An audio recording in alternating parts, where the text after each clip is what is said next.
We still have a risk today.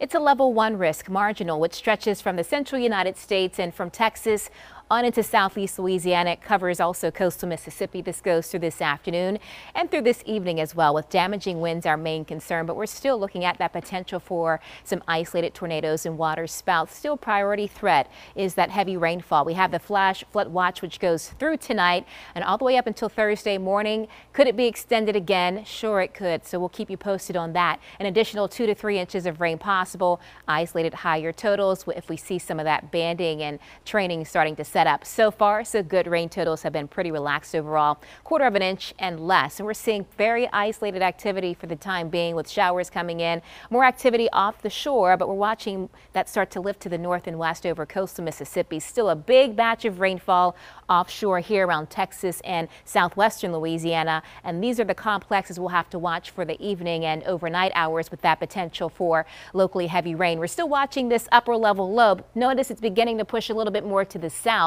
Ultimately, it's going to get absorbed by a trough and move north. This high pressure here will slide to the west, and that will help to dry us out, but not until Friday. It looks like Friday afternoon. So here we are through this evening, showers and storms developing, still that training potential even overnight. So we could get some flash flooding alerts going out during the overnight hours. Friday morning, we'll have some showers and storms too. Could see more training setting up once again with showers and storms through Thursday afternoon, Thursday evening, which is why I'm saying if we have the extension of the flood watch into Friday, I wouldn't be surprised. This is Friday morning, 2 o'clock. We're starting off with showers and storms, but the trend will be more of a westward bend of that rain potential through Friday afternoon. This is 1 o'clock, so we're looking at drier conditions to start moving back in with the push of that high pressure. Right now, the winds are coming in from the south and east, and so that's creating some concerns for coastal flooding. Some of these gusts a little bit higher. So we have the wind advisory until 10 o'clock for winds of 20 to 30 miles per hour sustained,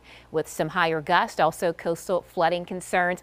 There's a warning for Hancock County. That means coastal flooding is underway. That started late last night and continues today. High tide times are this afternoon and this evening. High temperatures climbed into the upper 70s and low 80s. We saw some breaks in those clouds with a little sunshine. I told you we don't want to see too much of that because it helps to destabilize the atmosphere. That could also lead to some heavier rainfall. So we're starting to see temperatures backing down. So I like that because we're starting to see more cloud cover.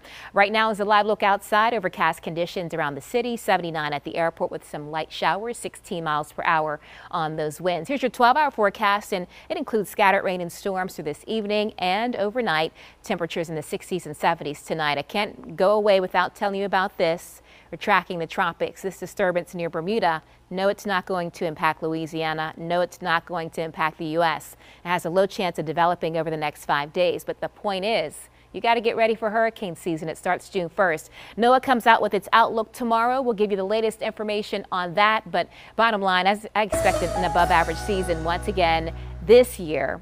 And you just got to prepare. It only takes one, as we know. This weekend, let's talk about the good news. Drying out, warming up too. Upper 80s, close to 90 by Monday.